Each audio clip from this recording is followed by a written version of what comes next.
Welcome to a special edition of EWTN Pro-Life Weekly. I'm Prudence Robertson. We've got a packed lineup of guests for you tonight as we celebrate the end of Roe v. Wade.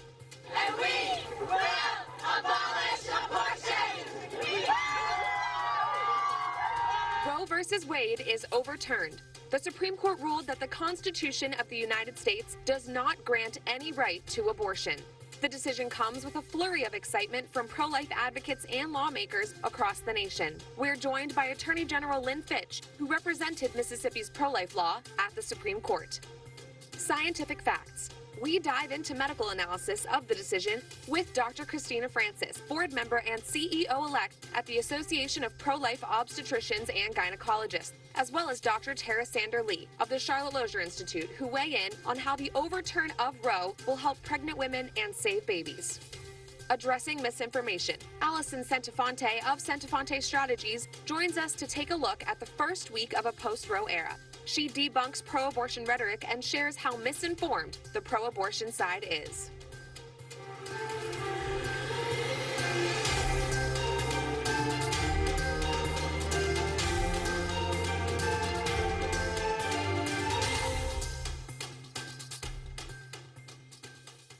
After 49 years, the legal sham of Roe v. Wade no longer looms over our nation. Now, it's up to the legislatures in each state to enact laws that affirm the court's decision, stating that the U.S. Constitution does not confer a right to abortion.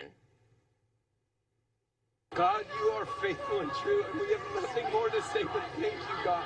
The reactions have been emotional and, at times, violent. We will abolish abortion! The opinion in the Dobbs case, written by Justice Samuel Alito, points out that abortion is not mentioned in the Constitution, nor deeply rooted in this nation's history and tradition. It also states that Roe was, quote, on a collision course with the Constitution from the day it was decided. This is certainly a day that pro-lifers have been waiting for 49 years. Today's Supreme Court decision was a step to protect the most precious and basic right, the right to life. Pro-lifers celebrated right here outside of the Supreme Court just last Friday. Justices Barrett, Kavanaugh, Thomas, and Gorsuch all agreed with Alito's opinion. Chief Justice John Roberts wrote a separate opinion, saying that he agreed Mississippi's law should be upheld, but that the larger question of the constitutionality of Roe should have been decided at a later date. Justice Alito wrote, quote, Roe was egregiously wrong from the start. Its reasoning was exceptionally weak, and the decision has had damaging consequences. And far from bringing about a national settlement of the abortion issue, Roe and Casey have inflamed debate and deepened division. It is time to heed the Constitution and return the issue of abortion to the people's elected representatives. Senators on Capitol Hill also weighed in, celebrating the end of Roe. As we move forward as a nation, I believe greater attention should be paid to the needs of pregnant women and their babies. Baptized Catholic President Joe Biden called the Supreme Court's decision a tragic error and urged the Department of Health and Human Services to make dangerous chemical abortion drugs more widely available. His administration has widely followed Biden's lead, with the Department of Justice and the Pentagon both issuing statements promoting access to abortion. And we're now joined by Attorney General Lynn Fitch herself, who represented Mississippi's pro-life law at the Supreme Court. General Fitch, thank you so much for joining us. For so long, our hands have been tied due to Roe versus Wade, yet the people of your state chose to defy the extreme status quo of abortion on demand. And now, today, that has led to all 50 states being free to pass pro-life laws of their choosing. What does this moment mean to you? Well, it's incredible. It's historic, and it's a brand new day for the American people. We just turned the page on Roe v. Wade. I mean, what a victory for women and children and the court itself. And I truly commend the court for restoring constitutional principle and returning this very important decision back to the people of each respective state. And now we can really get on with the job of empowering women and promoting life. Right. And in the few days since Roe has been struck down, at least 12 states have already enacted laws ending abortion. Many more are expected to follow in the coming days, including your state of Mississippi. So what's the plan in Mississippi, and what does all of this momentum across the country signal to you? Well, again, it's a very critical time for all of us. I did certify our trigger law, which will go into effect July the 7th, sent that information to the Secretary of State. Also sent written notice to the Jackson Women's Healthcare Organization, notifying them of my certification. Very exciting that soon in Mississippi, pretty much all abortions will be illegal. So many babies will be saved. And you've said that now that the Supreme Court has spoken definitively and ended Roe, that the challenge falls to us, the American people, to come alongside mothers and their young children, their babies. What policies can be implemented in the states to really restore a pro-family culture? Well, it really does. And, you know, in our brief and in our argument, we talked about we had to have a holistic discussion about empowering women and promoting life, that it wasn't an either or. And so 50 years had gone by and we'd had this special set of rules that applied to abortion. And now we don't. And so now we need to step up and be engaged in truly empowering women. So that means we need to do a lot of things. We need to drive towards solutions where first and foremost, we talk about childcare. We make it affordable and quality childcare for women.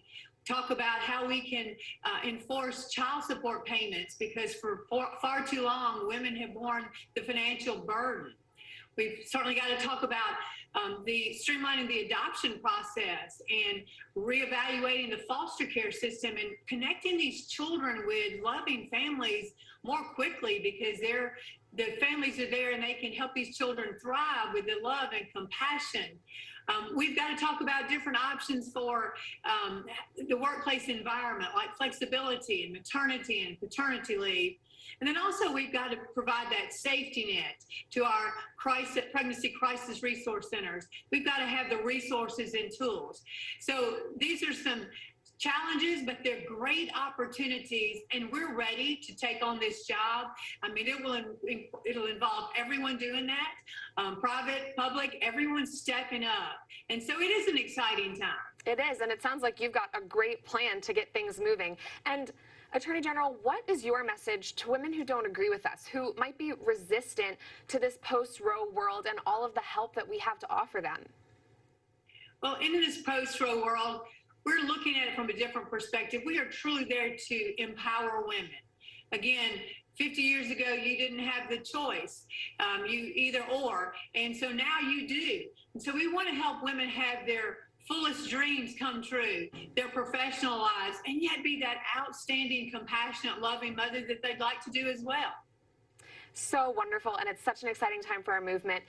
Much of it is attributed to you and your team, so thank you so much, Attorney General Lynn Fitch of Mississippi. God bless you.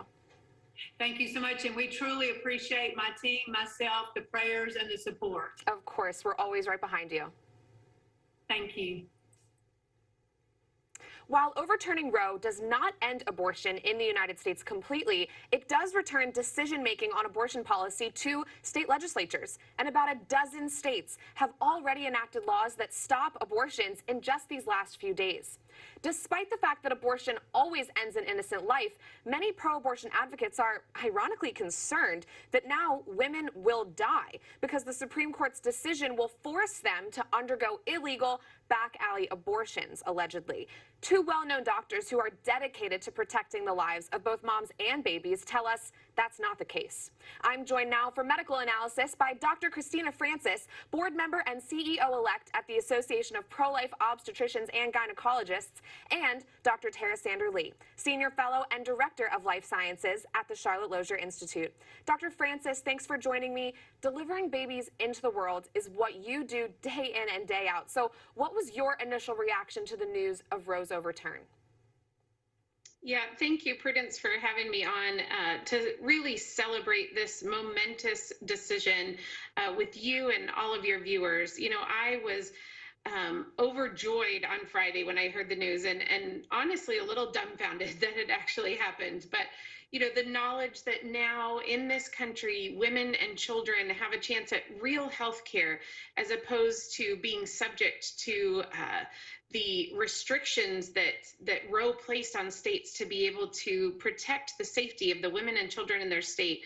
Just overjoyed that now we're going to be able to have real discussions on a state level, and that all of those pro-life physicians that have gone ahead of me, APLOG, the organization that I work with, came into existence the year that Roe was decided. And in the 49 years since then, all of my mentors that have gone ahead of me have worked so hard towards this day. And so it was just a wonderful day to know that the work and the voices of these pro-life physicians had finally paid off. I think overjoyed is the perfect way to put it. And Dr. Lee, thank you for joining us as well. You have joined us many times here on Pro-Life Weekly, bringing us the scientific facts that demand that these unborn children be protected under the law.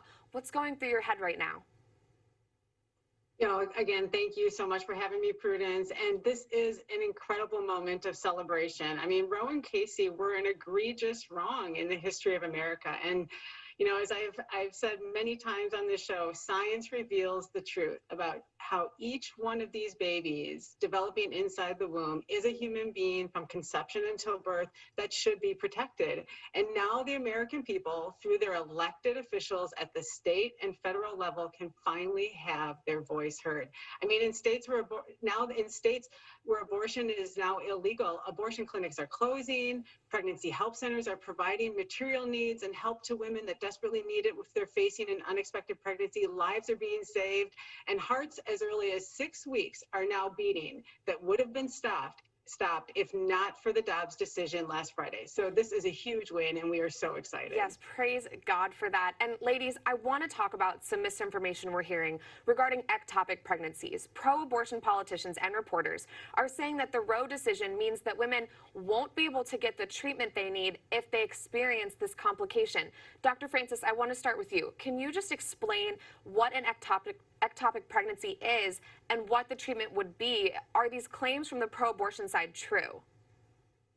Yes, absolutely. You know, my heart has been breaking over the last few days as I see this misinformation really being spread. And I think a lot of women are legitimately feeling scared that they're not going to be able to receive life-saving treatment when they need it. So an ectopic pregnancy, put simply, is a pregnancy where the embryo has implanted somewhere outside of the uterus where it's not supposed to be. And these pregnancies are a legitimate threat to the life of the mother. Ectopic pregnancies are still the leading cause of maternal mortality in the first trimester. So those are very real situations that we have to deal with. But treating an ectopic pregnancy is not the same thing as an abortion. The only intent of an abortion is to intentionally end the life of that embryonic or fetal human being, of that preborn child. That's not our intent when we treat an ectopic pregnancy. And in fact, we use completely different procedures to treat an ectopic pregnancy than physicians use to do induced abortions. And so these procedures will in no way be restricted by state laws that restrict abortion. In fact, many state laws specifically accept ectopic pregnancies out of the law. And even pre-Roe, in states where abortion was illegal, physicians were not restricted in their ability to take care of ectopic pregnancies. So, you know, this message needs to stop being spread. I'm a pro-life physician. I've never needed to do an abortion to adequately treat my patients or to save the life of my maternal patient. And yet I treat ectopic pregnancies all the time. And, you know, I'll just add one more thing, that I find it very disingenuous that the same people that are trying to fearmonger and tell women that they're not going to be able to be treated for ectopic pregnancies and that this is going to put their life at risk are the same people that are advocating for women to not even be screened for ectopic pregnancies before they obtain abortion pills online or through the mail. And so I think we just need to be honest and help allay people's fears that you will still be able to receive excellent health care regardless of what your state decides to do with their abortion laws. Yes, well, surely that's a relief to women. Thank you so much for clearing that up, Dr. Francis. And Dr. Lee, we have time for one more question. You know, Alexandria Ocasio-Cortez, other pro-abortion politicians are saying that women are going to die because of this decision. What do you think about that? Well, I just want to say that just because someone like Congresswoman Alexandria Ocasio-Cortez says that people will die because of this decision doesn't make it true. I mean, it really is pure fear-mongering, plain and simple. And it's heartbreaking that millions of women across our nation are being fed the pro-abortion prescription of misinformation. And I just want to remind people that making claims like this is really dangerous because they're spreading false scientific and medical facts, especially like saying that an American woman is 14 times more likely to die by carrying a pregnancy to term than by having an abortion. It's really important that people understand that the quality of United States maternal mortality data is quite poor. Several states with the highest numbers of abortions don't even report their data, and even in states that do report, there is no consistency. So this creates a black hole from which abortion advocates can pull flawed data claiming that childbirth is more dangerous than abortion. We know when we look to other countries that have far more complete and accurate reporting on pregnancy outcomes, abortion, and childbirth, that the risk of a mother dying from an abortion is almost 4 times greater than that from childbirth. All of this is so important, and I'm so thankful to have had you both on the show today. Dr. Tara Sanderly and Dr. Christina Francis, thank you so much. Thank you. Thank you, Prudence. Coming up, we take a look at misinformation and hostile reactions from the pro-abortion side in a special Speak Out segment. Plus, we're joined by 2 leaders of our movement who have been advocating for the unborn since the 1973 Roe v. Wade decision.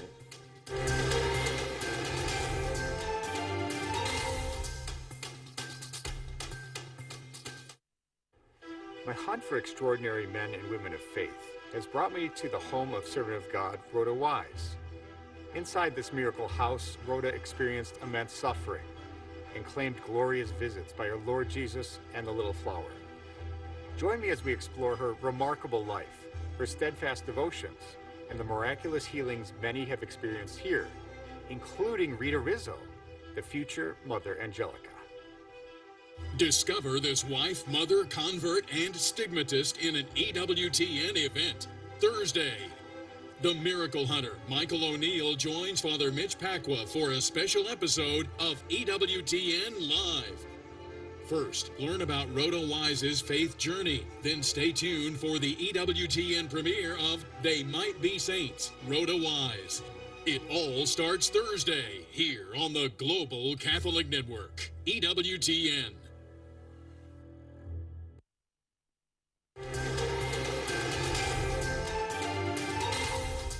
Welcome back to EWTN Pro-Life Weekly. I'm Prudence Robertson.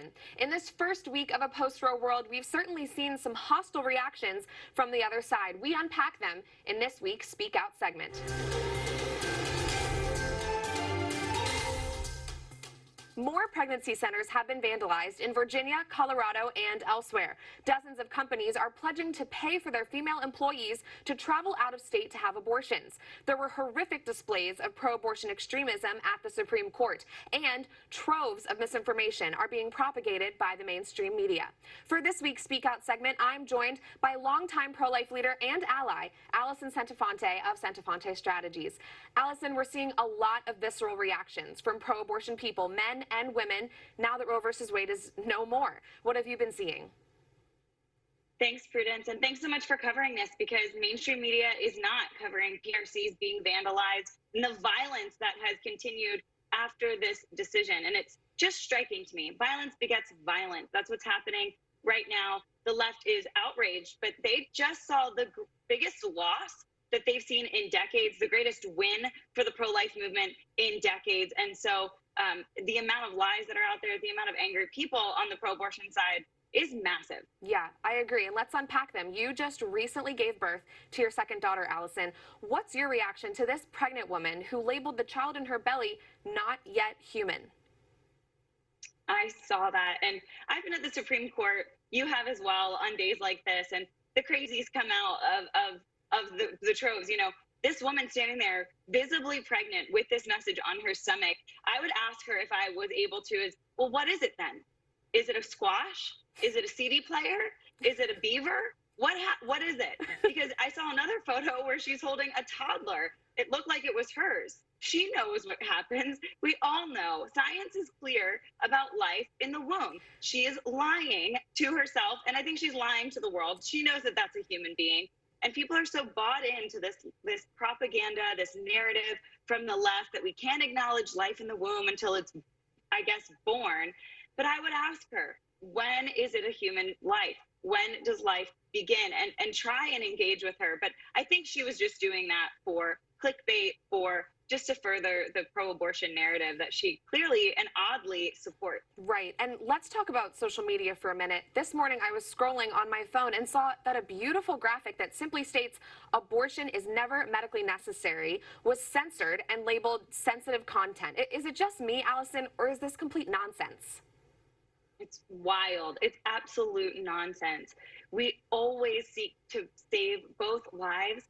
Medical doctors have been very clear on this. I've looked into this deeply. Obviously, as a woman and as a mom of two, I want to know everything that could happen during pregnancy, right? And so many women are with me in that. What happens if my life is at risk? What happens if they need to separate me from the baby? I really don't ever want to be in a situation where, you know, the doctors are looking at me saying, whose life do you want to save? Or asking that of my husband. Thankfully, that is not the case. And I have been affirmed many times over by wonderful OBGYN that any doctor worth their salt will seek to save them both. And if for any reason a mom needs to be separated from her baby during pregnancy, preeclampsia, high blood pressure, something happens, what we would all say needs to be done is early delivery via C-section or inducing labor in order to separate me quickly from the child and seek to save both of our lives. An abortion in that situation would actually take longer, Prudence, be more violent for the child, and have more health risks for me as a mom. And so there is always a life-affirming solution here. And I just want to affirm any woman or man watching that you don't have to make that decision. Both lives are equal, and any doctor worth their salt will try and protect and save them both. Thank you so much for explaining that. And finally, Allison, want to get your quick reaction to corporations and Hollywood personalities. What do you think about the way they're responding to all of this and the way that that's being pushed out by the media? Yeah, these lies they're raging like wildfires online. And so I would just challenge people to question what they're seeing and to go into this with a healthy dose of cynicism, that if your favorite influencer or celebrity is sharing something that seems maybe a little too outlandish, it might actually be absolutely false. And so to go online, I love the website After Roe. After Roe shows every state's laws. So go and find out what's real, what's happening in each state, and have a healthy dose of cynicism, because there are a lot of lies out there being spread by people with very big platforms. Thank you so much for what you've done, Allison, to get us to this moment in the pro-life movement. Allison Santafonte of Santafonte Strategies. God bless you. Thanks, Prudence.